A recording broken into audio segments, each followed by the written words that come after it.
They've asked me a couple weeks ago to put together a presentation on the work that we do at the Starling Lab. It's been 4 years in November since we started the lab. And I want to share with you tonight some of, I would say, some of our most meaningful work. As a prelude to this, we're going to be covering topics around war crimes, and I don't want to hold back. I want to explain to everybody the depth of our work, but I also want to make sure that we're respectful, that the types of content that we're going to show covers images that certainly haunt me, but they're important and they're critical to getting to justice, which is what we're working on. So I want to take you back to June 1st, 2022. The city of Kharkiv was just settling into dusk, and it was cradled by clouds and a distant sound of thunder. And people could see lightning in the sky. And in that early summer rain, suddenly things got very, very quiet. Ominously quiet. And then the night sky was broken with the sounds of artillery, which started firing on the city indiscriminately on civilians and civilian infrastructure. You could see this actually play out online. People started to explain that you had to take shelter. And most of their homes had already been destroyed in many different ways. You can see the structures. I mean, it's unbelievable how people were yet able to still stay in that city. And so they were taking shelter in places like the subway or in schools. This is the city of Kharkiv. It's Ukraine's second largest city. Think of it a little bit like Cambridge. It's a city that's filled with students. There's 200,000 students that live in Kharkiv. There's 24 universities. This is not a town that is filled with the military. It is a military town with a fort and weapons. This is very simply a civilian town. And yet, it has been subject to siege since March. It is one of the most attacked cities in Ukraine. And many of the attacks are on civilian infrastructure in places like this. This is School 17. And the devastation that has been wrought on this school is one that it's haunting, because attacks on schools are attacks on children. They're directly attacks on the future of children. So you can see here in this map down here, School 17 is in a densely populated area. It's a residential neighborhood. It is surrounded by other schools and a children's hospital. Attacks on places like School 17, if they are against civilians and targeted towards hitting the morale of civilians, then indeed they constitute a war crime. Schools are what's called a protected object. They cannot be attacked. And yet, they have been attacked time and time again. And in fact, this was through the very beginning of the hostilities in Ukraine in 2014, Russia has made it a point to systematically attack schools. Over 1,000 schools have been attacked through the course of that conflict. So this isn't some random attack. This is part of a systemic attack on places that do one thing. They try to promote a better future. Now, the evidence of the attack on School 17 was first found online, and this is here a messenger post that's on Telegram. And it's one of about 144 pieces of evidence that was submitted to us by our colleagues over at the Atlantic Council, whose experts at the Digital Forensic Research Lab identified over a 2-week period in March a series of attacks in which they found evidence online that showed this type of violence against schools and civilian infrastructure. And our question was at the lab, how could we preserve these ephemeral pieces of content, just a Telegram post or a tweet or a video that's on YouTube? How could we actually preserve that so that we could hold people to account? At the Starling Lab, this has been an integral part of our mission since its founding 4 years ago. We began by looking at how we could preserve vulnerable data, and we started with an archive called the Visual History Archive, which stores the video testimony of the survivors of genocide. There's over 10 collections of genocide survivors from different conflicts, so you can see here, and 55,000 people have come forward to record. In most cases, testimonies last over 3 hours. This is a Visual History Archive has 4 petabytes worth of data, and now we have put it onto the decentralized web for safekeeping.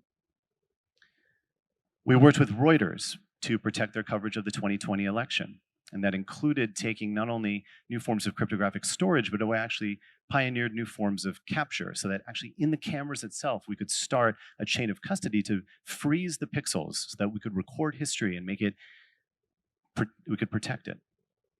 And that included using that type of technology during the attacks on the Capitol on January 6th. And then finally, we began work on documenting war crimes in places like northwest Syria. The attacks there on civilians, I should add, share a common aggressor with Ukraine. Russia has been actively involved with systematic attacks in northwest Syria. And what's interesting, and perhaps the most pernicious thing about the entire thing, is that despite having overwhelming amounts of evidence that's clearly put online, attacks like the attack on Khan al-Sheikhoun, which was a sarin gas attack. This is one of the most wretched forms of attacks against civilians. You saw people, they were dying in their beds. And yet, the Russians were exceptionally good at how they created doubt, how they weaponized doubt, because hours before the first bombs even dropped, they started to seed the information landscape with a hashtag, Syria hoax. So by the time the bombs dropped, there was already enough on the information landscape, enough doubt that people were simply saying, well, this is clearly evidence of some sort of manipulation. That people refused to believe what was clear evidence. So that's what we were walking into in this conflict in Ukraine. And sadly, people in my lab have had over a decade worth of experience, most of them, in dealing with exactly this type of information warfare. So when the conflict began, we realized that we had to not only equip ourselves for a dramatically escalated conflict, but also we needed to put out a whole new set of tools. And so my team dropped everything and worked tirelessly for 4 months to architect a brand new system using Web3 to help create an immutable way of documenting war crimes. And our inspiration was, we took it from the Ukrainian word Dokaz, which means proof or evidence. I wanted to tell you today a little bit around what we've called Project Dokaz, which is our effort that we've been working with the Web3 community to coordinate activities for documentation in Ukraine, to innovate with both technology as well as legal tools, to then prepare us for what will ultimately be a multi-decade effort of accountability. That's how long the wheels of justice take. So we wanted to think about how we could use all of our resources to hang in there for that fight. Over 50% of the budget is going to be dedicated to Ukrainians, and we've been really pleased of working with folks like Ukraine DAO. Alona and her team are a true inspiration. We've been supported by the founding members of this organization, ourselves at the Starling Lab, our dear friends at Hala Systems, and the DFR Lab. Again, people that have had decades worth of experience combating with war crimes. We've been supported by luminaries in the Web3 space that saw that this was actually a very important use of this technology, and that extended to a broader community on Web3. So what have we done? Our idea was that we realized that we needed to deal with a set of new strategic priorities, and I want to share with you a little bit about this information landscape, because I think it is actually quite chilling. So, one, we have to deal with what we call content entropy. My dear friend John Yeager came up with that. It seems to be working. Here's what it means. It means that you can just lose content online. What we found in the Syria case was that we had issues where indeed critical evidence was just being taken down by automated content moderation on YouTube. Syrian Archive estimates that 350,000 videos that they use as evidence for war crimes just simply disappeared overnight in 2020. That's the type of problem we're dealing with. And in fact, that content moderation is not only a problem with automated tools, but indeed, you have single individuals who could have potentially outsized influence as to how we keep evidence. In the Ukraine context, this goes one step further because you have added vulnerabilities with platforms like Telegram, which are controlled by a Russian national who's exiled in Dubai. The type of pressure they could exert on this one individual that is controlling a platform that's used by Ukrainians day in and day out, and also the Russian government to transmit information, we can see how perilous this is if this is indeed the very most dominant way of documenting things in Ukraine. And finally, let me share with you the new things that we started to see with what we think of as an evolved narrative around misinformation. So you all remember likely the haunting image that came out of Bucha. We saw them here in the United States, and this was our kind of Srebrenica moment, to go back to the conflict in Bosnia. It was these images of just seeing corpses in the streets and realizing that there was undoubtedly war crimes. Yet, let me show you, this is what was on Russian state television and how they presented the very evidence that we saw. So they didn't run away from the evidence. In fact, they drove straight into it, and they started to forensically analyze how each one of those videos and images was actually fake. So it's called the liar's dividend. It's unbelievable if you think about it, because they're basically training an entire generation of people to just simply not believe what they're seeing with their own eyes. So anti-fake, that's what they call this show. And this is an image that is completely crazy, because you have a mainstream television show teaching people how to think about imagery and manipulated imagery in a way that it's haunting, not only for what it's teaching people, but also, if you can see here, there's all sorts of anti-Semitic tropes, and this is a foundation of hate that will likely last generations. So in walks crypto, which we know we use. And when most people think about crypto today, they're going to think about the frothy sorts of things that crypto is known for in the cryptocurrency space. But of course, crypto doesn't stand for cryptocurrency, it stands for cryptography. And there's two things that cryptography can do that are very powerful and useful for this use case. One is that it can authenticate information. So you can have a record of the original, right? That's what an NFT, for example, puts out. And second, it can also protect information, right? We can encrypt. And so what I think has been the most frustrating thing is that when you look at public perception of cryptography, most people are focusing right now on the applied space at the very top of the stack, right? Payments and applications. At the lab, we actually work from the bottom up, and we think about the Web3 stack looking at first storage, and then content addressing, identity, and governance. These are a form of crypto utilities which are actually re-architecting the internet for the long haul to be resilient. And when you think about the power of storage in particular, let me share with you why we think this is so important. If you look at centralized forms of storage, well, in the prior conflicts, we've seen exactly why they're problematic for this type of documentation. They're centralized in one organization. And so if you have critical evidence, let's say on YouTube or Facebook, and it gets taken down, that's it. It's gone. Can't be used in court. In contrast, when you look at distributed systems, they give you the ability to actually take the evidence and put it onto multiple servers. And so you have now suddenly multiple copies. And as you work with cryptography to identify how you could potentially encrypt the information or authenticate the information, you can throw more processors at that. And so that form of distributed solution gives you more copies, so it's harder to destroy the evidence. And secondly, more compute means that it's harder to corrupt.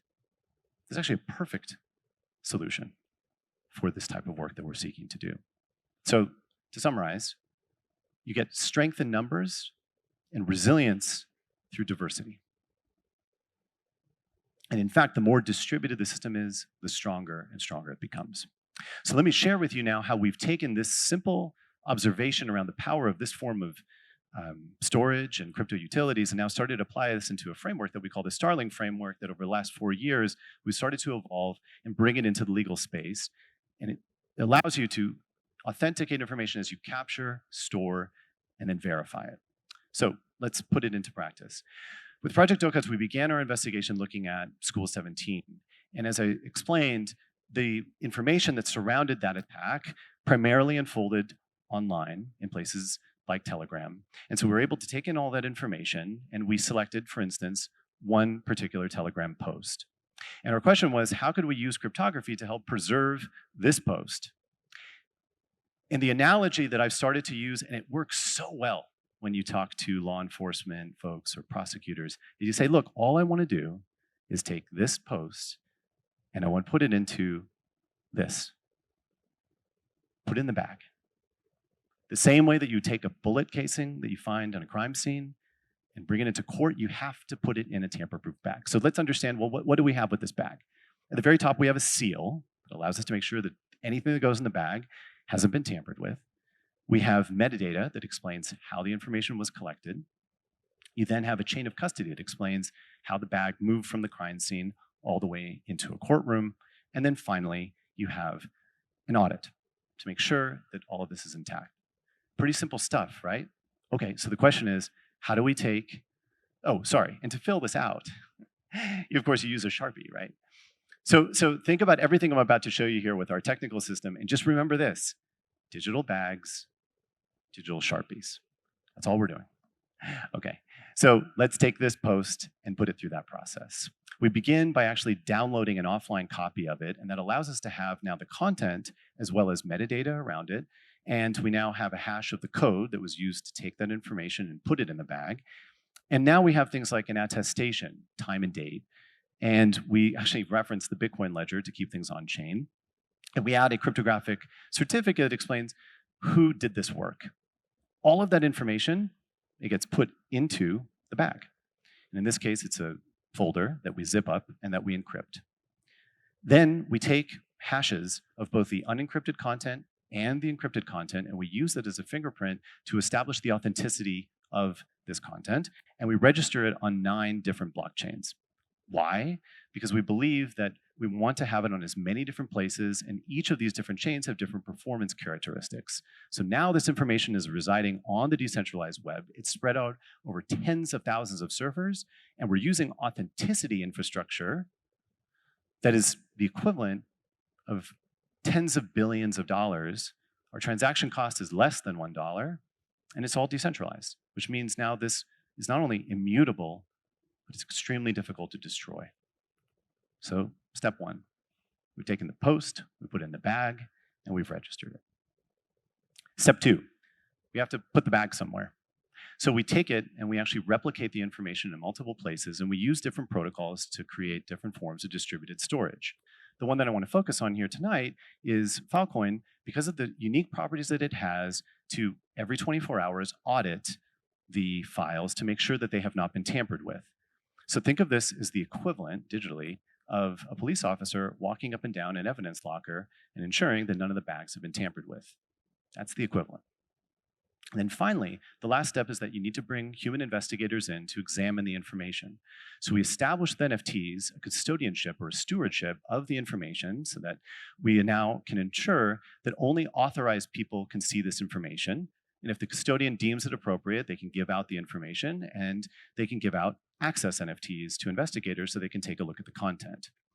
So the verify step means that if I, as an investigator, get an access token, I can now get the information out of the bag. I can basically decrypt the information. I can do my own analysis of it, and my own forensic analysis or legal analysis or historical analysis, all those things are now put on chain as well.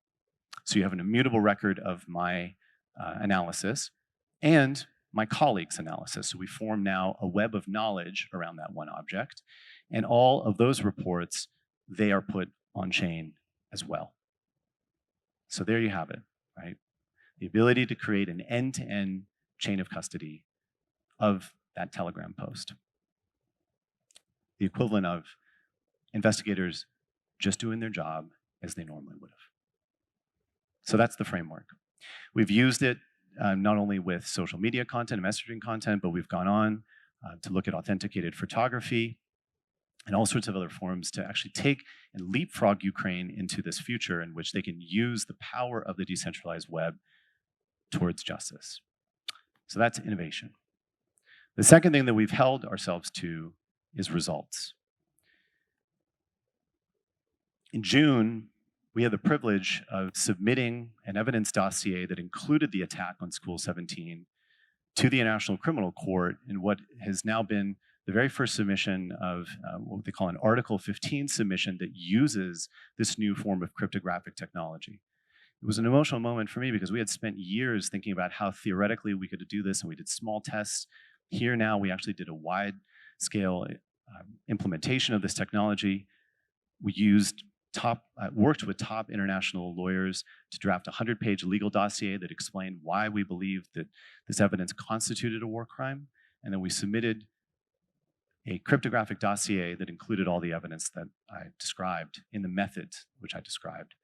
That's the first court in the world that's received a cryptographic dossier of that kind.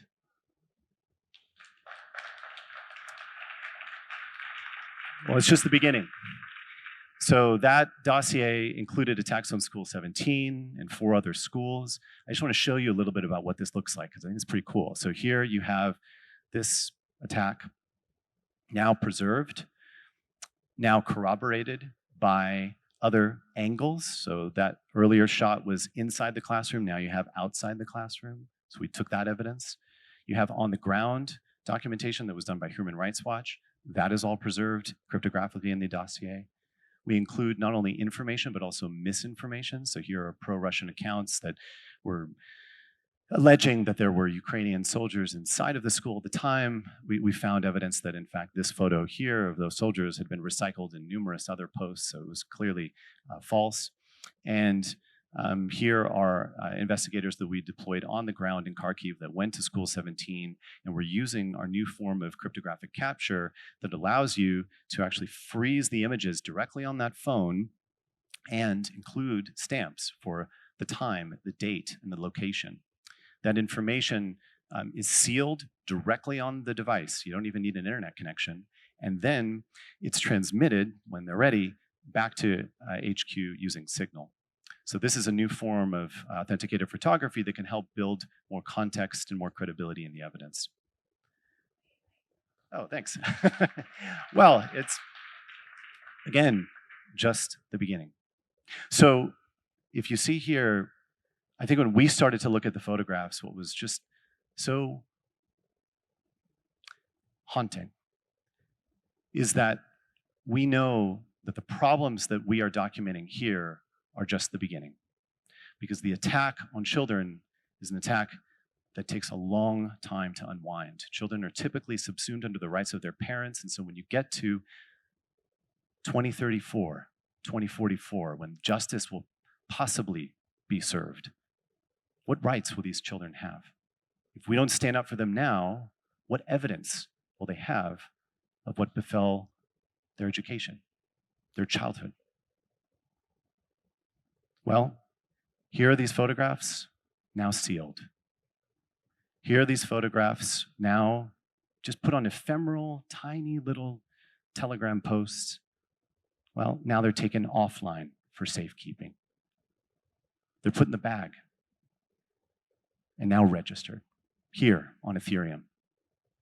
They're registered here on Avalanche. They're registered here on Litecoin and ISDN. They're registered here on Polygon. They're registered here on Hedera. Here's your Bitcoin timestamp for the maxis. We gotcha. Here registered on Filecoin and preserved on Filecoin. And here on storage. Billions and billions of dollars of infrastructure, all decentralized. We don't need to ask permission of Jeff Bezos or Mark Zuckerberg. Pretty please save this content. We're taking matters into our own hands. This type of evidence. There's Ukrainians here. What does this say? We need peace. Preserved. The attacks on children, as I mentioned, are one that is incredibly important for us to think about, and it's systematically under-prosecuted by the ICC because of the challenges of dealing with children in the criminal justice system. So we knew that we had to step up, and we're very proud to be doing this work, doing it with technology that just can't live on fumes and hype. And it's one that we think is rooted in something that is dramatically different from, I think, the story that the entire crypto ecosystem began with. I think these are different values that go well beyond money. And when you think about the beginnings and the origin story of how we all got to this moment now with Web3, I think many people come back to 2008 And very rightly, they understand that something needed to change. And in that case, the response was that there was a financial crisis that came out of an abandonment of trust in the everyday person to make good choices about their financial future. And there are a lot of good reasons why we wanted to create an alternative. All these years later, I think that some people might say that we've lost our way. And the ideas around inequality, which first animated this movement, they might as well be abandoned because of new forms of wealth and new forms of inequality that have been created by Web3. If we're going to be honest with ourselves, we have to confront those criticisms. And yet, maybe we can turn a page now that we're seeing this technology mature. And I'd argue that we might want to begin our origin story maybe on a different date. What about 2014? This is when the Russian government actually put into place a plan of disengaging from the internet for what they viewed might be a national emergency. And so they actually had conducted systematic tests over the years to figure out how they could actually turn away from the internet as we know it, out of the global internet. Remember, this is very different from China. China was never actually a part of the global internet. Russia was. And now they're being forced off of it into what people are thinking of as the splinternet. The fight for the future of the internet as we know it is taking place right now. And Web3 technology could very well be a part of the solution to deal with this issue of detachment, which is upon us, and the arrival of digital spheres of influence. And I believe it is incredibly important that we think about how this technology could actually be used to think about reintegrating the internet into a decentralized system, because the playbook that Russia is putting together now, it will be exported. There are good signs that already even in places like India, the world's largest democracy, they're heading towards the direction of breaking off from the internet. So I want to close by saying that if you've been inspired, as we have been, by thinking about the future of Web3, then maybe, just maybe, we can think about how we can channel our enthusiasm, not just to swing the pendulum towards this unbounded excitement, but maybe to channel into something which, a productive discussion, which I think is really the biggest danger in this moment. The criticisms that are out there of Web3 have substance. There is fraud. There are challenges to the infrastructure that we are building because it is indeed rife with scams and fraud. If we don't admit that, then we're not admitting the truth about the current situation. But what I think is the most dangerous thing about this is the glee that has been out there with this form of nihilism around how Web3 should just end because we want to tear down the crypto bros. I'm all about having a better conversation about Web3, but we shouldn't be rooting to tear it down. Instead, what if we actually think about something else, grounding our motivation in proof? Proof that Web3 works. Proof that it can be ethical. Proof that it can be resilient. That the innovation can be responsible. And that it can be inclusive. It's your web. It's our moment. And Web3, from the way I see it, it's not an answer, but it's simply an opportunity to use technology in a new way. So I hope that we can all form this conversation to seize that opportunity. As so many of the people that have joined me in this effort in our lab, we are humbled to be working with so many of them, and we invite you all to join us as well. Thank you.